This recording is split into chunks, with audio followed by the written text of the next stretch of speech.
right, we've got to talk about the giants. So get in here. This is Jack with Cosmic Road. I talk about UFOs and the paranormal. Please hit like and subscribe and let me know what you think in the comments below. Yeah, I made a startling discovery about the giants, at least a discovery to me. Let me know if you already knew this. I mean, most of us are familiar with the giants of North America buried in these mounds, or at least that these mounds in the Americas are often associated with giants that were then vanished by the Smithsonian. Whereabouts unknown. Some believe they were destroyed, some believe they were preserved. Timothy Alberino has a very interesting theory about what he thinks the elites or the Illuminati are doing with the giant bones. And I may get into that in another video. Very interesting theory. But yeah, Timothy got me interested in giants. So, it doesn't take much to get me interested in giants. And what I discovered, much to my surprise, was there are mounds not just in America associated with giants. There are tombs and mounds and barrows, Europe, North Africa, in the old world that are associated with giants. I used ChatGPT to help me come up with a nice little interactive map here that we can go over of some of these locations. This map, I believe, specifically looks at mounds in the old world associated with giants. So let's find out a little bit about these sites and what happened, if possible, to these giant bones, what it's all about. And yeah, are we seeing a global phenomenon here? Were the giants worldwide? Were the mound builder giants or whatever was going on there in connection with the mounds and the giants? Was that worldwide? This speaks to possibly a culture of the giants or of people who were associated with the giants in some way or knowledgeable about the giants. But it definitely speaks to this not being a North American phenomenon where we have these mounds associated with the giants. And indeed, if this is a worldwide phenomenon, then that seems to add, some credibility to the idea of giants in general and of giants' connection to mounds, that this is just a thing. Also, that the cover-up may go back much further than the Smithsonian.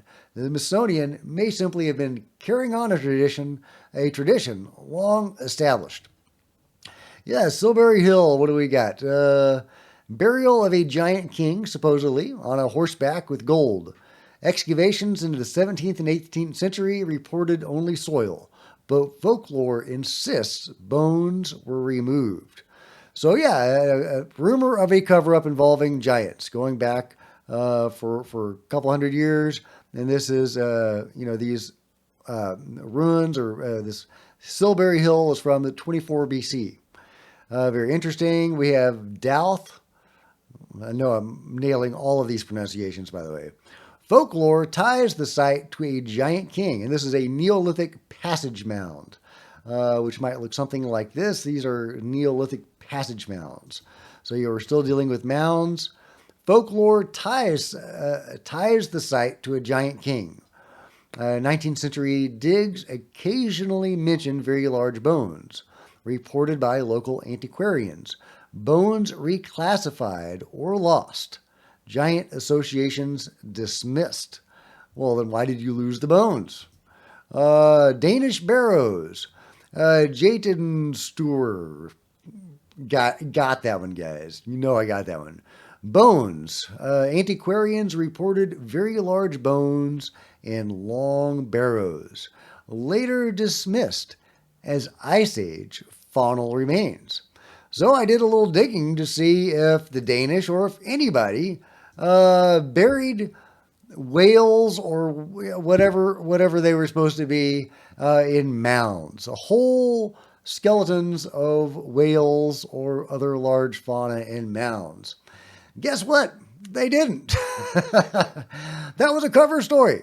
Seems to be a cover story. Can't say anything definitive, but yeah, people didn't build large mounds and put animal bones in there.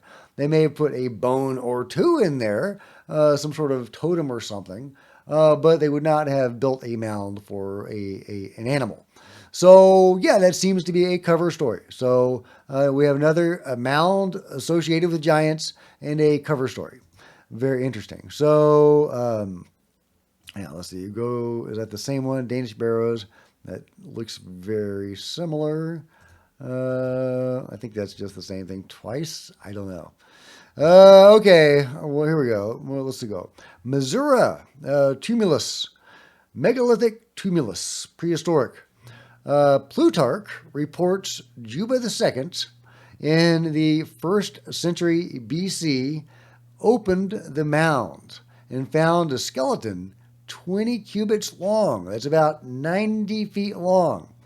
I'm not sure if I buy 90-foot long giant. Honestly, that stretches even my credulity. But hey, you never know, right? I mean, we've got Bigfoots, we got UFOs, we've got ghosts. Maybe a 90-foot giant? I don't know. Maybe that's exaggeration. Maybe there was a big fella there, but he wasn't quite 90 feet. Either way, that's what Plutarch said. They found a truly giant. Bones reportedly reburied by the order of Juba II. None survive. Let's see. We've got Bashan Dolmen Fields. Okay, we're dealing with a dolmen here, it sounds like. Biblical land of Og and Bashan, last of the giants. 19th century travelers said locals pointed to giant bones in dolmens and cairn mounds. So they actually pointed to these bones, these giant bones in these mounds or cairns or dolmens. Yeah, we don't know anything else about it. Yeah, reported by biblical commentators. So, if those tall tales are to be believed, something really interesting was going on there. So there you go. There are some examples in the old world of mounds associated with giants that were either reburied, taken by whoever found them and vanished, or there was some BS cover story about the giants that they were whale bones or something. So this appears to me, and who knows, I would love solid information on all of this, but the powers that be don't want us to have solid information on this, very sadly.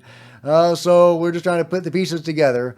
We know, yeah, as best we can. We know there were many mounds in the old world, and this isn't even all of them, that were associated with giants. Giants recovered. They went to the Smithsonian, like the Lovelock giant, which is one of my favorite of all giants because it just looks so cool. I mean, it's the best picture we have really of a giant. Yeah, I think the Smithsonian said it was made out of gelatin, right? Okay, so where is this gelatin hoax that you claimed it was, the Smithsonian? You surely would have kept this hoax to prove to people that it was a hoax, right? Oh, you lost it? Okay. So, yeah, the Smithsonian has been covering this stuff up for a long time. A lot of people think that's because of a racial bias or a religious thing, something like that.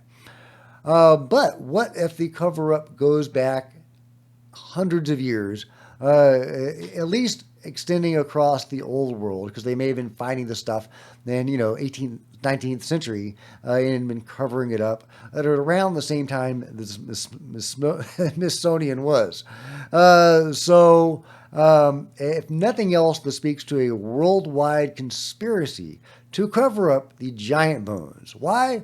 Well, why? What other worldwide cover-ups are there? Obviously, the UFO cover-up. Does this possibly speak to a UFO connection to the giants? Personally, I think it does. My own personal theory with the giants, and I know Timothy Alberino will disagree with me. He'll call these the Nephilim. But my take is that they were hybrids created by the same beings that created the Nazca mummies, the same beings running around today creating hybrids. I would love if we could find some of these giant remains to see if they had implants in them. We know that, abductees, human abductees, have implants. The Nazca mummies have implants. Do hybrids have implants?